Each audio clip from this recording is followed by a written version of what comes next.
Ladies and gentlemen, welcome back to All Beer Inside. Our Capital Region adventures continue, and today we've traveled to Saratoga Springs, and joining me is Kurt, co-owner, and Ben, Director of Sales of Artisanal Brew Works. All right. Good. Thanks for coming. Thanks for letting us talk to you about Artisanal Brew Works. Honestly, you guys are one of my favorites in the Capital Region, so I'm very happy I got to do this. Nice. Yeah, I've sung your praises in Montreal many a times. We like to hear that. Yeah. So, gentlemen, who is Artisanal Brew Works? I guess the way I would describe us is that we're not afraid to try new things, push the limits, but we also, do like to make classic styles, and we like to have a huge variety that appeals to a wide range of demographics. Yeah. Awesome. Yeah, we're all about having fun with it, Yeah. If it's not fun, you're not going to love what you do, right? That's right. Absolutely. Well, let's try one of these beers you're talking about. You brought me a tasty-looking flight here of beers. What am I starting with? I'd probably start with a light lager. What do you think? Absolutely. Yeah. We because we also have the restaurant, we get a lot of people that come in, they want something light and crisp. So we wanted to make sure that there's something that's just nice and easy for refreshment with some food, Mm-hmm. Awesome. Yeah. 4% ABV. Light, crushable summer beer. Yep. Or anytime beer, really. Yeah. Yeah, and when people are in, we offer it with or without a little splash of lime juice. Yeah. Ooh. It's, I think you said Italian style, or is this? No. So this is our light lager. It's just, just crispy, craft style version of the American macros. As we do, toast. For those watching, it is early in the morning, and these gentlemen have to work. Not so much me, so. So I noticed on your website, one of your mission statements is building a community where everyone feels welcome. Why is that so important to Artisanal Brew Works as your community? I want people to come in here and feel at home, feel comfortable to, do they want to sit inside? Do they want to sit outside? Do they want to listen to music? Do they want to sit by the woods? They can go for a hike. Pretty soon we'll have a biking trail. It's just a spot where, if you wanted to meet with, a community group, you can come here and do that. We don't want people to feel like, we're uptight. Mm-hmm. And we don't want that environment. So, we try and make everything a lot of light, high ceilings. The outside's got a lot of nice seating in the shade. There's sun available. You can sit by the woods. It's just, It's pretty unique where you guys are, because car dealership, something mini mall on the side, and then you guys are in the back. What kind of made you pick this location in 2016? Just because it's so close to the woods. Okay. And there's we wanted to have a big outside space. That was real important for us. So we have a huge patio. Actually, I call it the Nature's Edge Terrace to make it sound fancy, but it's really just a big patio. But then there's a big grass area, and it ties in we're right along a forest, and it's forever wild. It ties into many, many miles of mountain biking and hiking trails. Yep. And that was really attractive. And there's a lot more mountain biking trails going in. It's just up the road. There's going to be a destination spot for mountain biking. And we're working on putting in a spur right here that'll tie into those trails. So, it was that ability to be more than just a brewery or a restaurant, that it can be a destination for whatever interests you. You want to listen to live music, you want to sit outside, you want to go for a hike and grab a beer after, you want just food. But, a lot of places, they're really good at beer, they're really good at food, they're good at both of those, but then what else is it beyond that? And we wanted to be beyond that. Because we're not in downtown Saratoga, we need to draw people away from downtown and give them a reason to come out. Yeah. You guys are a decent little distance from SPAC, which is, I know a lot of Montrealers travel to see shows at SPAC. So And actually, in 2016, we started over by SPAC. Yes. Okay. So we moved into this location about 2 years ago. Yes. So we started, it was a much smaller space. It was still off the beaten path, but we wanted a spot with easy parking and our connection to the nature right here, kind of a little bit secluded. And just a good spot to offer us the ability to do a lot of different things. Yeah, our former location, which was by SPAC, did have a decent outside area, but there wasn't any hiking or biking, any of that available. And the big kicker was that we couldn't do food at all. Okay. And then the city of Saratoga Springs, they changed their minds as far as us being able to have food trucks after about year 3. And they said we could no longer do all the things that we had permits to do, which makes perfect sense.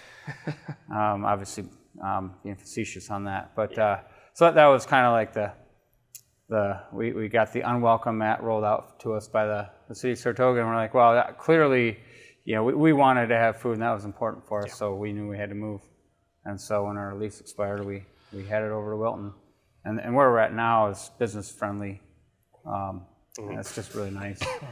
Seems like a pretty good happy hour spot. You do seem to have quite the thorough way of traffic on the road there. So. Yeah, it's a busy road. This is one of the big residential concentrations in the Saratoga area. There's tons of new developments popping up, and really isn't a lot of kind of casual spots. I mean, there's a couple of really great restaurants up the road, but they're a little fancier, a little higher price. So having a spot here for all the locals to have just a casual beer after work, or come in for a quick bite, or listen to live music, it's nice. I mean, I live right up the road, so I like it. Yeah, that's pretty convenient. Yeah. I mean, speaking of that work, so you said you moved 2 years ago here, prime pandemic. Yeah. How did that? I mean, you must have been ripping out your hair and freaking out. I can't even imagine. Yeah, just you just have to roll with the punches.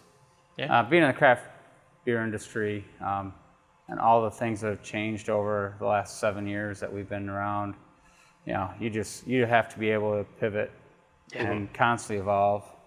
Whether it's your product, whether it's your location and what you offer, you've just got to be on your toes and nimble. Yeah. So. Did the state of New York allow home delivery? Were you guys able to set up online? Yeah. Okay, that's pretty nice, actually. Yeah, they reversed course on, because it used to be there was basically no alcohol delivery. And they opened that up pretty quickly, so canned business was booming.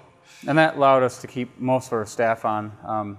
Anyone that wanted to stay on, like bartending staff, during the pandemic, they stayed on, and they were delivery people. And then, we were brewing like crazy. We couldn't make beer fast enough. That's not a bad thing. Yeah. People did not stop drinking, that's for sure. Yeah, I read there was some countries in the world where they cut off alcohol completely, and thankfully living in Canada or North America, we're very lucky. It's like, no, this is essential. People need a beer. Like, the world is on fire. People need a beer or a craft beverage or a cider. So they say people drink in good times and people drink in bad times, for sure. So it was wild. I mean, I don't think you guys in New York had quite the lockdowns we did in Quebec, but it was crappy. So it was don't wish that again upon at least the next. Oh yeah, that's once in a generation. That's fine. Seems to be on path for one every 100 years or so. Yeah. It's off my bucket list. Not fun. Let's get a little more levity here. Who's the hoppy bearded logo gentleman that is your logo? It's more just a concept. Okay. A lot of brewers have beards, obviously. So that was kind of the concept. We wanted someone with a beard. I have glasses, so we thought, I'll make them look a little hip by putting glasses on. And we were playing around with different logos when it was, Artisanal Brew Works was just a concept. And we started out with just a beard, but it just kind of looked like, originally it was going to look like hair. And it kind of looked like an ink splotch. So I was like, we need to give it context. So you put glasses on it, it gave it context, and you could envision a face. And that we really liked. And then a friend of mine had suggested, instead of like a regular looking beard, make it a hop beard. And I was like, that's just brilliant. And then we did that, and it was a no-brainer. And the rest is history. It seems to work. I mean, it is, the bearded gentleman is the craft beer drinker. Yep. So it fits. Yeah. It supplies me with a never-ending stream of, are you the guy? No, I just happen to have the same beard and same glasses. And I've only been here a couple of years. I've been around almost. Or the customer that comes in and, look, it's me. We did the logo after you, exactly. Well, you even have the little setup in the back where people can take the picture with it, which is pretty fun. Yeah. I do like that. It's, your classic, just stick your head through here, and it's your image. So one of your other mottos I noticed on the website is constant innovation, experimentation, and never settling. Yep. Why that motto? Why that throughway, in a sense? For me personally, it came from being a competitive athlete for years and years. And you're never as good as you can be. You're always working at it, and that just kind of follows through in our products. It's like, okay, yeah, this tastes really good, but can we make it better? Like, there's got to be something that you can do better, and it might not necessarily be the big tweaks are done a long time ago, and usually that's you don't have to make big tweaks. It's just the finesse. Yeah. And we're always learning new ways to make IPAs better. And it's all little things, but they all add up to making it to where you release an IPA and it tastes like in the past when we do an IPA release, it'd be great, but it'd be a little spicy. And after week 1 or week 2, then it'd be like this great juice bomb. And now what we're releasing the first day tastes like our IPAs used to do after 2 weeks. So you're just constantly evolving. Yeah, it just sounds like the whole chemistry of brewing is just numbers and getting things and measuring out, and I'll just drink it and spend my money. It's a lot of science, but it's art too. Mm-hmm. It's learning timings, and you can put the same ingredients together in a beer a bunch of different times and make little timing changes or temperature changes, and it's vastly different. So lots of tweaking. Yeah. All right, what's number 2 I got here? I believe that is Total Darkness. Total Darkness. So that's a beer we originally only brewed in the colder winter months, but we had so much demand for it because it's actually shockingly light. It's 5%, easy drinking, kind of in the vein of, I think, Guinness. Ours on draft is on nitro. Okay. So just smooth. So, dry Irish stout in a sense. Yeah. Okay. Yeah. Pretty much. Yeah. And we try and make it so that doesn't have the burnt toast flavor. Okay. I don't know about you, but I don't like burnt toast, and I don't know why you'd want to have a stout taste like burnt toast. So so we don't do that. So you mentioned burnt toast. As Canadians, we all know we had a PSA about the first ever brain surgery, and a woman would have seizures because she would smell burnt toast. So whenever we hear the word burnt toast, every single Canadian thinks of that Canadian Heritage commercial, which cost us $1 million back in the day. But it's like, we all make the joke, we're like, burnt toast. I smell burnt toast. So, awesome. Toast? Cheers. Yeah, cheers. Ooh, yeah. Tasty. Tasty. Yeah, it's good mouthfeel. Ooh. Yeah, no, like the malt doesn't overpower anything else. I find it's nice and balanced.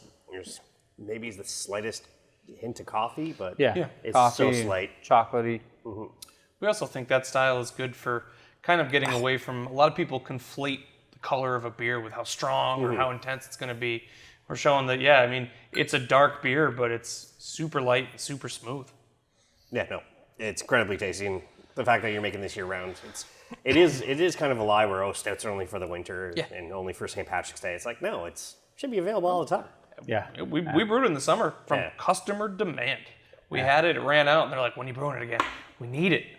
I know like white stouts are becoming popular during the summer, and there's like summer stouts people are making now, like fruity stouts. It's crazy like what brewers can do. It blows my mind. Yeah. We make some crazy stouts in the winter, but when you moved to this location, did you always have the beer garden there, or was it in mind and then slowly? Yeah, we did. We just improved it. We've been adding to it, put in some posts and some rope to show where the perimeter is, and more furniture. This year we added, late fall we added the lighting, so it's kind of like a traditional beer garden with that classic lighting. But this year we added the sunshades, so that makes it really nice. Yeah. Because before we had tables that had the umbrellas, but depending on which way the sun's coming at you, it messes it up. So you got the sunshades they're 20 by 29. They're huge, and I get 2 of those. Mm-hmm.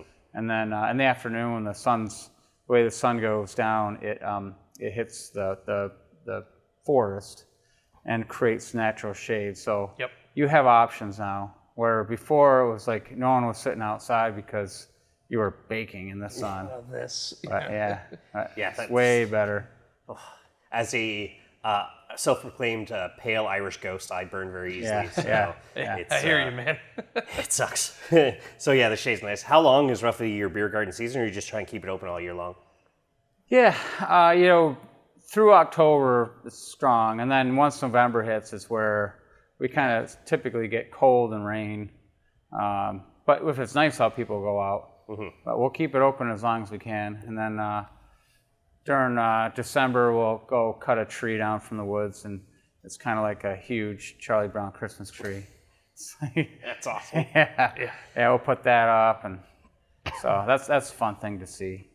But yeah, it was really interesting to see is what happens this year when we've got the mountain biking trail, because there's the fat mountain bikers. They have the fat tire. Yeah, those fat tires. Yeah. I see people riding those in the snow in Quebec during the winter, and I'm like, why don't you get enough exercise? Yeah. All the snow shoveling. It's some like the highest amount of sudden heart attacks are because of after snowstorms, people who just aren't used to exercising or getting grit. So I'm assuming you guys get some half decent snow like we do. Oh yeah. We're only 3 hours north, right? So yeah. It nails us too. We get hit. We've had a couple 2 foot in a day type of things, you know. Yeah, because you're kind of like almost like a valley because of where you are, right? Because you have the more Adirondack mountains this way, and then Catskills that way, kind of. Yeah, we're kind of at the top of the Hudson River Valley, and so we get a decent chunk, but it gets tempered sometimes. Yeah. Do you guys, with the beer garden, do you guys do an Oktoberfest at all? Is that maybe? We're going to do one this year. Yes. Okay, so your first one. Absolutely, yeah. And then coming onto the food menu, will there be, the classic pretzels, bratwurst, stuff like that? Yeah, well, definitely. Awesome. Mars and Untappd maybe? Or? Oh, yeah. Definitely. That's already in the planning phase, and that's coming soon. We are ready. Yeah. Speaking of the food menu, what food do you serve in here? And then along with that, are there food and beer pairings, or it's just wild, wild west when it comes to selecting your beer and then your food? Yeah, so we actually just got a new chef 2 weeks ago. Okay. And she's from Jamaica, so she's making just amazing food. Yeah, it's killer. And our menus currently, we're working on what we want to serve, and we have a smaller kitchen, and so there's some limitations there. So, sure, we'd love to make everything, but there's logistics that we have to keep in mind. So that's what we're trying to work through right now. But jerk chicken, jerk pork, unbelievable. Yeah. That's too bad we're leaving here before lunch. Yeah, it's so good. That's awesome. Yeah. So it's very much like a comfort food vibe. Nothing super heavy, but just kind of stuff that'll warm you up in the winter, or that you can keep it as light or heavy as you want in the summertime. But I also saw on the website like pretty much just regular hot dogs for the kids type of thing. You guys are we do have hot dogs. We do like a grilled cheese, a couple of basic things that. Keep it simple, and then we try and price things to be fair. We don't have full service, so we don't have waiters, waitresses. We have food runners and bussers. So I want to make sure that gets reflected in our food costs. Because if you go to downtown Saratoga, holy moly, you pay through the nose for everything. And again, keep in mind that we want to be a destination. We want to pull people away from downtown. We need to be competitive with our food costs and our beer costs. So, awesome. Yeah. And then when it comes to the venue itself, kids are bringing your kids. Absolutely. Definitely. Yes, we get families, we get dogs. Yeah, well-behaved dogs, always welcome. So dogs are allowed inside and just outside, just on the patio. Unless it's like a service dog. Yeah. Okay. But we want the dogs on leashes. Yeah. The kids don't have to be on a leash. I don't know. I question that sometimes. I'm sometimes sitting on a patio and they're just like, put your kid on a leash. Yeah. That's because I'm childless, though. The nice thing is, so on the outside where you see that rope that goes around, so it's like a retention pond. So if it rains really heavily, that's where the water would go. And it rarely gets water in there. It has to rain a lot to get water in there. So it's kind of like it attracts little kids. So they just run around in there, and the parents love it. And parent will be like, is it okay if my kid goes around? I'm like, I want you to like a kid. Because if that kid's running around there, they're not bugging people that are sitting on the patio or the terrace. In Quebec they're called a terrasse. Yeah, there you go. With our Frenchie, our classic Quebecois culture, and bilingualism and all that stuff in Montreal. So awesome. Let's get to the third beer here. Yep. So that is G.S.L. juice. Okay. So G.S.L. stands for Great Sacandaga Lake. It's a big popular destination about a half an hour to the west of here. There's some restaurant. There's a restaurant group all owned by one family that they wanted something light, crushable, citrusy for people that are outside on a boat or on the beach or whatever. So it's just 6.1% light, easy to drink. It's our number one selling beer locally. Yeah, the New England style is so popular in North America in general right now. Yeah. So Is it real popular in Quebec as well? yeah, we got quite a few guys pumping out New England's. All right. One after another. It's one place we go to literally just calls it 3 hops this time. 1, 2, 3, 4, 5, 6, and each one is just 3 different hops he does. Oh, there you go. Yeah, he had like the 3 hops this time, 11, and they're all African hops, and 12 was all New Zealand hops. And I'm like, dude, stop! I can't afford all this. So. All right, gentlemen, toast. Cheers. Ooh, dangerously crushable. Yeah. And one thing I always Pineapple and mango. Yeah. Wow. I always joke that all of our IPAs drink down a weight class. So it's 6%, but you don't taste any of that. Yeah. So there. That's the very dangerous part about very tasty New England style beers is you're like, oh, they're so light and crushable, and oh my God, they're 6, 7, 8%, and now I'm drunk. Yeah. Awesome. You guys also have a mug club. Yes. What made you decide that, and what are the benefits to it? So the Mug Club, in our old location, we had something called the Tiku Society. So the Tiku glasses, the tall stemware. It kind of evolved from that. We want our regulars to have something that just delivers more than... we just want to out-deliver, basically. So they get most of their beers in like a big, tall mug, high ABV stuff. You're not getting the 22 ounces of 10%ers or anything. They get a mug to take home. You get a T-shirt. They get discounts on beer to go. We throw an annual party, or they can bring a guest, and we just hang out with them, so they can kind of just mingle with us. And we have it capped to 100 people because obviously we're giving away more than we're charging for it. So but that's what we're all about. Is we want to really, like Kurt was saying, we want to kind of over deliver on everything we possibly can and bring as good of a value to the people that are coming in and making us their go-to spot. It shows loyalty of those customers, and I'm sure they're going to other breweries on top of that. But, Sure. Yeah.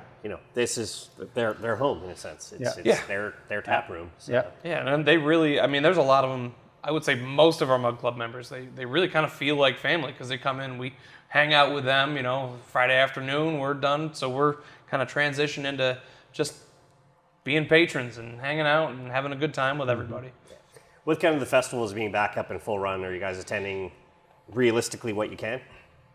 We're more selective now. Okay.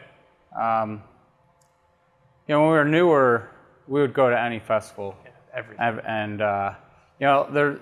seems like there's some festivals that want you to come and just give your beer away. And we've gotten to the point now where we don't need to do that. Okay. It's like I don't get anything for free. Like I don't have National Grid be like, hey, that's our electric and gas provider. Be like, oh, you don't have to pay this month's bill. It's like I don't have anyone doing that. Yeah. None of my suppliers like, you know what? Just today we're not charging anything, and that's like, as the reality is we can't afford to do that. But we go to spots where they value the brewery enough where they'll at least, they don't have to pay me retail price, but that I'm not walking away for free. Okay. Like the whole and like they're charging $50, $75 for our ticket, and I'm not getting anything. I'm like, no, sorry. So but we do like going out. You meet some new people always, so we do like doing like festivals. Kind of speaking of new people, I discovered you guys online because of, let's do the next beer, because of the WarHeads. Yes. I discovered through Untappd, ironically enough, hey, there's these WarHead beers. I'm like, I must try them.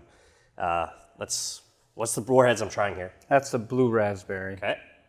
It smells like blue raspberry. What's the percentage on this? I can't remember. 5%. 5. Okay. 5 on the dot. Now, how did that come about working with the WarHeads candy manufacturing? Like a lot of things, it's kind of happenstance and accidents.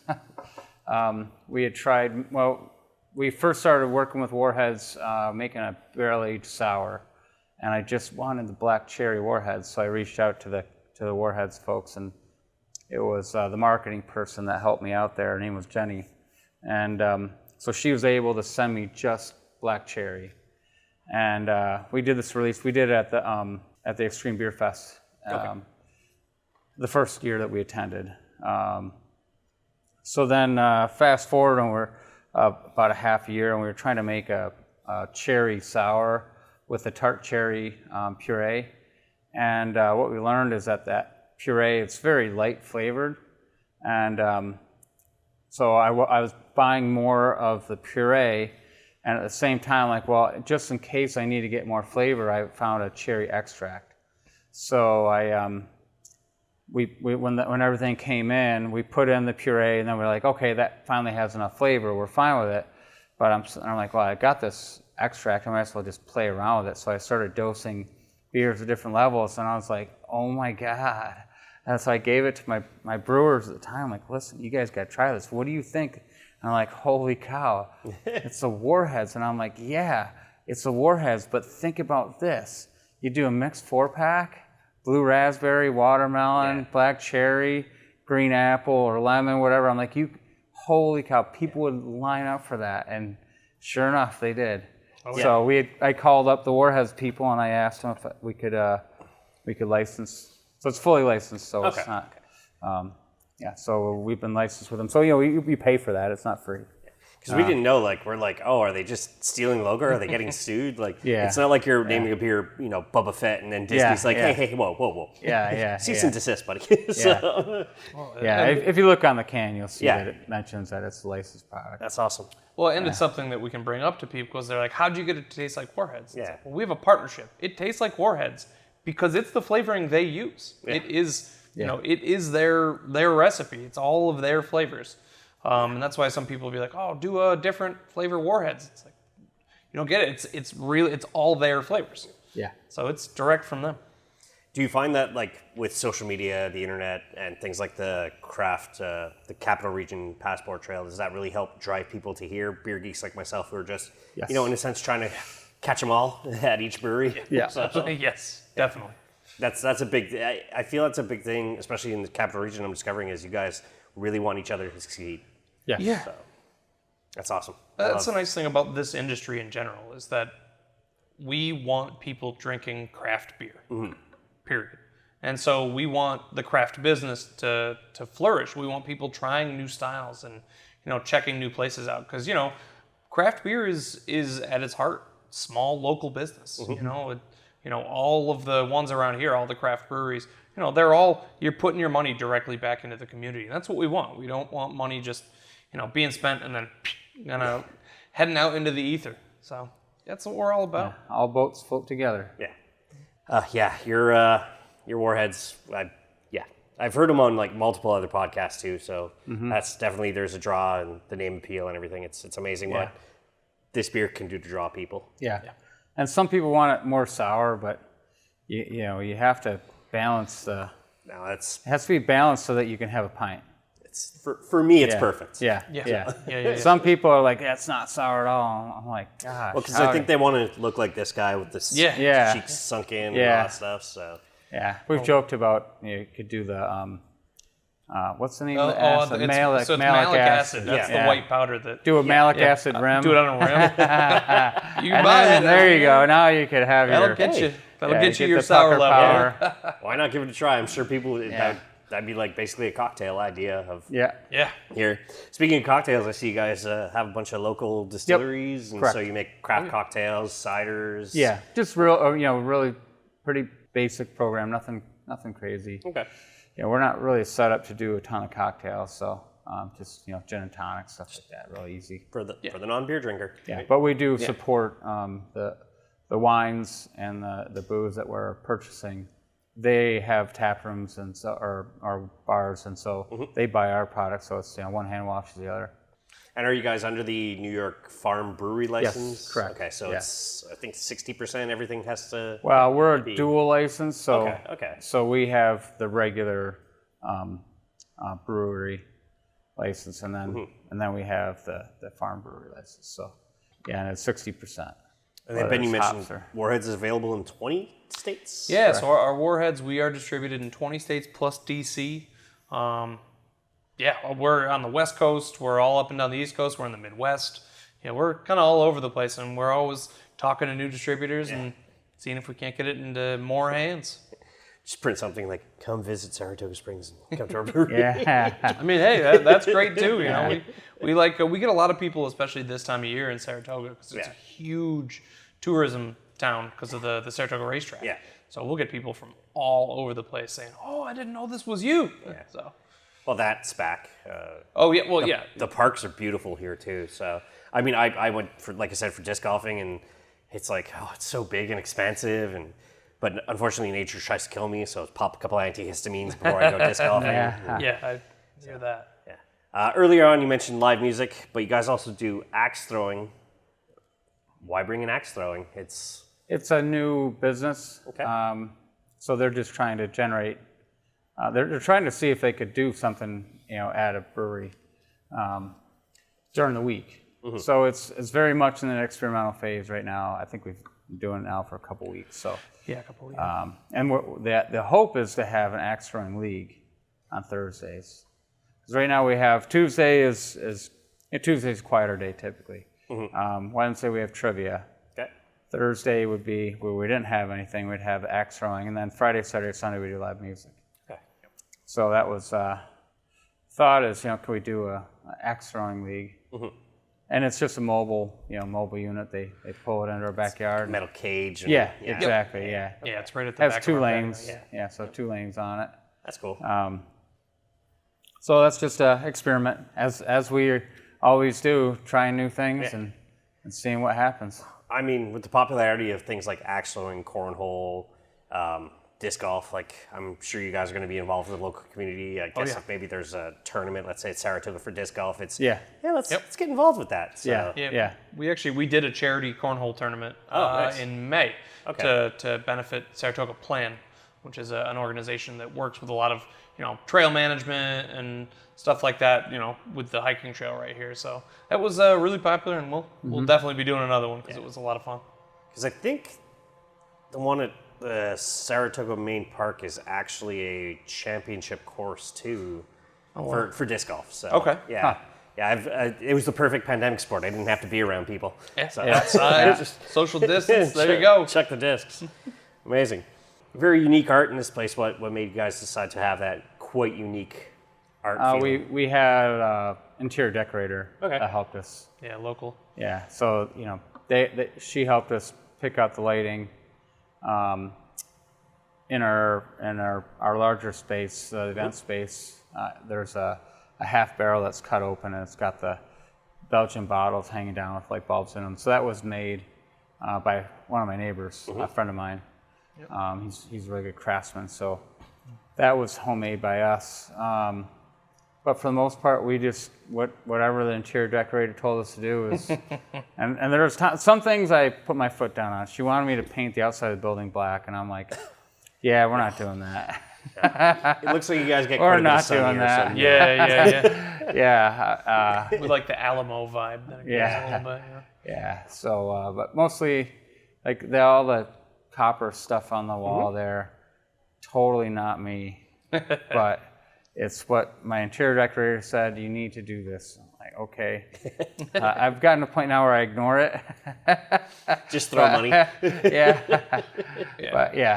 so I mean, I think 95% of what she suggested I really like a lot. Yeah.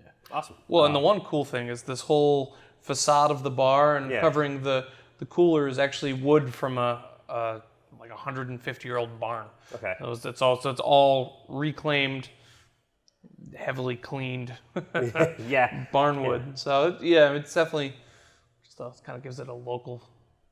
It's truly handmade.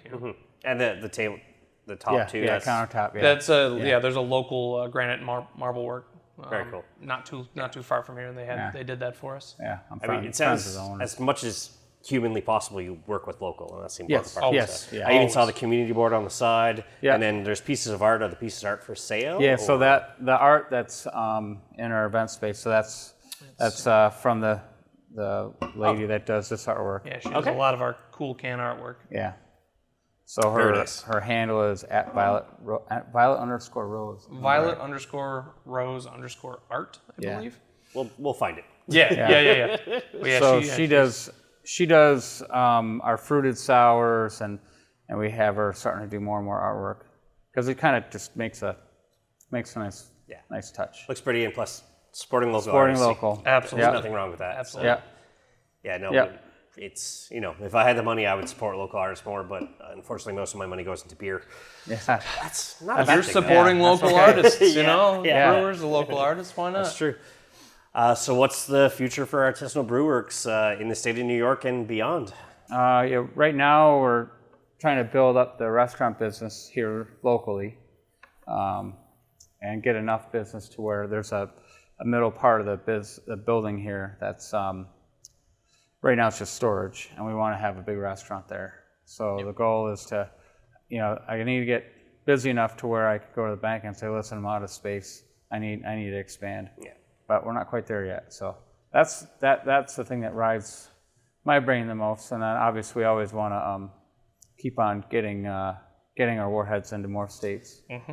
If you guys could come to Canada, that'd be awesome. We tried. We have We tried. tried. Yeah, it's there's a lot of logistics there. I know. Import regulations are It's import real regulations tough. and old prohibition laws on both ends that still stop us from going back and forth. So, I would have to, when I ran the numbers, we were going to have to sell it at a loss no. to have it be sold at the same price as what you pay here. That just doesn't make any sense. I can't. Yeah. We need somebody like me as prime minister. I mean, it'd be terrible for Canada, except for beer and local other alcohol. Yeah. I'd just be known as the alcoholic prime minister. Amazing. And Ben, where do you see your future with Artisanal in the next few years? I mean, hopefully we keep growing. I help them. We're canvassing new distributors and always opening up, new accounts locally. Our running joke is that our boss is the brewery. So whatever the brewery needs to continue to grow and expand, that's what we'll do, and that's that's what I'll continue to do. And any way I can help out and get the delicious liquids into people's hands, that's my future projection. Amazing. Well, guys, both of you, Ben, Kurt, thank you very much for today. Thank really you. appreciate this. I'm glad you guys were willing to do this with us. For those who are looking for Artisanal Brew Works in physical, online, where can people find you? So locally here in Saratoga, obviously our tap room. We're open Tuesday through Sunday, 617 Maple Ave. We're about 5 minutes from downtown Saratoga.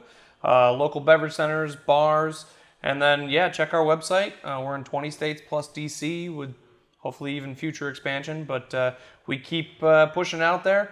If you're in a state where you can't get it, ask for it by name and put some pressure on them, and we'll hopefully keep expanding. And if you're a country like Canada, we'd love to be there, but we can't sell our beer at a loss. No. We actually have to make money. That would be silly. Yeah. That's the goal. And your online handles? So Artisanal Brew on Facebook and Instagram, and then our website is easy. It's just abw.beer. That's awesome. No .com, just .beer. Yeah. Sounds great. If you enjoyed this episode, please subscribe and hit the notification bell for all future episodes. As for us, all of this will be in the show notes. allbeerinside.com is the website. @allbeerinside on all social media. As I said at the end of all episodes, drink craft, not crap.